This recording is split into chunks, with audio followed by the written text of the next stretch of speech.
নমস্কার বন্ধুরা, আশা করি সকলে ভালো আছেন। তো আজকে আমি যে বিষয়টি নিয়ে কথা বলবো তা খুবই ভয়ঙ্কর এবং হতাশাজনক একটি বিষয়। সেটি হচ্ছে যে আমরা সবাই জানি বাংলাদেশে সনাতন ধর্মাবলম্বীদের উপর প্রতিনিয়ত কী রকমের অত্যাচার এবং নির্যাতন হয়। তারই ধারাবাহিকতায় বাংলাদেশ সম্প্রতি চাঞ্চল্যকর একটি বিষয় চোখে পড়েছে। সেটি হচ্ছে 5টি হিন্দু পরিবারের কাছে প্রকাশ্যে চাঁদা চেয়ে একটি সংগঠন থেকে চিঠি বা উড়ো চিঠি প্রকাশ করা হয়েছে। সেটি বাংলাদেশের মাছরাঙা নামে একটি টেলিভিশন চ্যানেলের মাধ্যমে সামনে এসেছে। সেখানে লেখা আছে ওই সংগঠনকে চাঁদা দিতে হবে, আর যদি না দেয় তাহলে তাদেরকে হত্যা করা হবে এবং তাদের পরিবার পরিজনদের লাশ রাস্তায় পড়ে থাকবে। আপনারা ভালোভাবে একটু পরে দেখুন সেই চিঠিটা। এই হচ্ছে বাংলাদেশের অবস্থা। অথচ আমরা দেখতে পাচ্ছি যে বাংলাদেশের প্রশাসন এবং সরকার সম্পূর্ণরূপে নির্বিকার।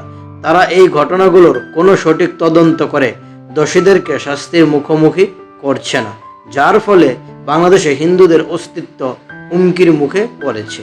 প্রতিনিয়ত আমরা বাংলাদেশে দেখি যে হিন্দু ধর্মাবলম্বীদের বাড়ি ঘরে ভাঙচুর, তাদের দোকানপাটে ভাঙচুর, তাদের মা বোনের উপর অত্যাচার ইত্যাদি। এরকমভাবে একটি দেশে একটি সম্প্রদায়ের মানুষ কিভাবে থাকতে পারে?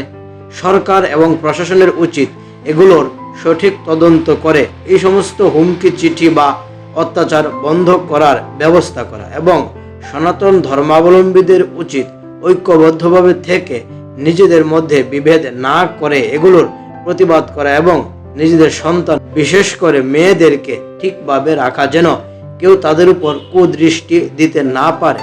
এইভাবে যদি বাংলাদেশের সনাতন ধর্মাবলম্বীদের উপর অত্যাচার নির্যাতন চলতে থাকে তাহলে 1947 সালের পর থেকে হিন্দুরা যেভাবে কমছে, এখনও যদি অত্যাচার বন্ধ না হয় তাহলে বাংলাদেশে আর কোনো হিন্দুই থাকবে না।